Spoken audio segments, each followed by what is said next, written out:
Hello, everyone. Welcome. Thanks for joining me, Carolyn Rustin, professional life coach here. Welcome to spring. We made it. I know the winter was pretty soft, and depending on where you live, you know, we've had a ton of rain over the last few days. And what's nice about that is I look out to a park in front of me here, in front of my office, and it's green. Everything is so nice and green. Hi, Michelle. And it's beautiful seeing, the crocuses are starting to come up and the tulips and all that. And it's just, you see the trees are starting to bud. And it's those first few signs of spring that are just so heartwarming. So not sure where you are, whether you're starting to see those things where you are, but actually in the comments, I'd love to see, where are you tuning in from? Where are you located? I know I have people all around the world. I've got lots in Canada, lots in the States. Would love to hear where you're listening from. Anyway, and maybe what signs of spring you're seeing. But when I was seeing these signs of spring, what that made me think about was just, the initial, we think about spring cleaning and all that, and just to declutter things and clean things up for the spring and summer. And I'm thinking, what if we did that with our minds? Because when you think about it, think how good you feel after you do a good, deep spring cleaning. And I know for me, where I feel it even more is when I do this in my closet. When I go through my closet and I get rid of stuff and I donate a bunch of things and all that, and I've just gotten rid of a lot, and it's just not this cluttered feeling anymore. I can walk into my closet, it's just like, okay, what do I want to choose to wear today? And so that's what I like to think about with our minds, is what if we got rid of a lot of stuff that we don't need anymore? What if we decluttered our mindset? And what impact would that have on us? So I've just jotted down a few things that I thought, just to talk about as far as strategies are concerned. Because you know me, that's what I like to offer you, is here's some strategies that you can use right now if you want to work towards this goal of cleaning your mindset. So the first one I want to talk about, which is, to me, it's a huge one, is just to get rid of all that negative self-talk. And we don't even realize we're doing it half the time, because we all do this. Because that's how our brains are programmed. It's in our DNA to look for problems, whether that's outwardly or then we translate that to inwardly. And, we don't have to, well, for most of us, we don't have to worry about our own personal safety. We don't have to worry about, is our life actually in danger? Because for the vast majority of us, we're very fortunate that we live in a situation where that's not the case. But our brains and thoughts don't realize that. And so they look at things like, oh, okay, you better watch out because that's going to be dangerous. Hi, Yvonne. I'm going to the mall. Oh, I want that parking spot. Oh, am I going to beat that person to my parking spot? This is not a life or death situation. Hi, Sarah. And so it's one of those, ask yourself, when you start having those negative thoughts, is that really true?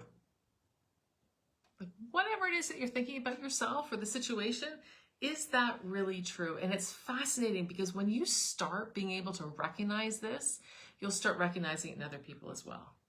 My thing that I see big time, and this isn't, I'm not even talking about with clients here, I'm talking friends, family, and all that, is the judgment that is out there. Obviously, social media is just laced with it. But even listening to people that you know well and just hearing what they say, often there's so much judgment attached. And so when you go down that road, it sucks the energy out of you, whether you are the one participating in it or you're the one listening to it.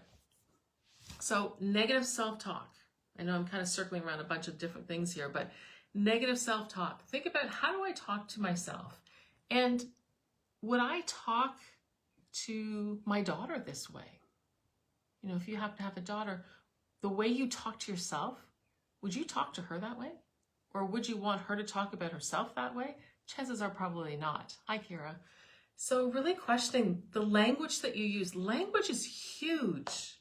You know, when somebody says, I feel a little down today, or someone says, I feel really depressed today, the power behind those words is very, very different. Hi, Karen. So think about the language that you use, because we often get trapped in this language. And so what happens is your brain, if you happen to be the one saying, I feel depressed today, your brain is like a Rolodex. It needs to relate and it needs to understand how you are supposed to feel. So it goes back in the Rolodex of your memories to, when was the last time she said she was depressed? Oh, this is what happened. And whoosh, you start feeling all those feelings again. It goes back even more. When was the last time she said she felt depressed? Oh, it was when she had a big fight with her husband.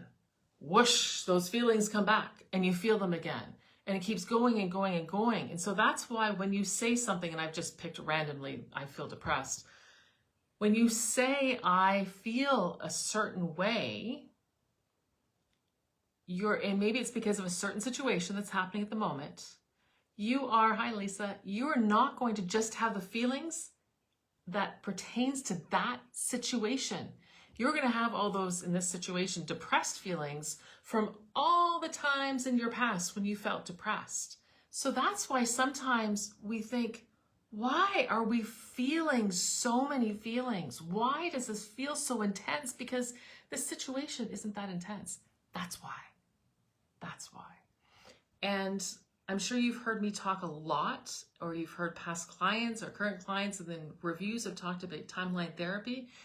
That's where we dump those. That whole Rolodex, that's when we can dump it. Anyway, hi, Courtney. So negative feelings, the negative thoughts that you're talking to yourself about. I want you to really try and catch yourself when you start having those thoughts, especially when they're about yourself. So that's the first thing as far as spring cleaning your mindset. The second one is, I want you to think about, hi Heather, is organizing your priorities, okay? And really think about what is really important. What's really important to you? And often what's urgent and what's important are not the same. And so I really want to question, because we get sucked up in this, oh my goodness, oh, this has to be done. Oh, this is really important. It's got to be done now. Does it? Or are you just getting caught up in the moment of what's going on? And as women, we are the first to throw our own needs out the window to look after everyone else around us and their urgent needs. Their urgent needs become our priorities. And then that's why at this age, so many women are feeling unfulfilled. And when I say, when was the last time you felt true joy? And they look at me like, I don't know. That's why. Because other people's urgent needs become our priorities. Where are our priorities? That's what's keeping you from the joy, the calm, the fulfillment. So I would challenge you. What are your top 3 priorities? What are 3 things that are really important to you that can't get shoved aside? No, these are non-negotiables. These things that have to be present in your life. And I bet right now, many of you would struggle coming up with your top 3.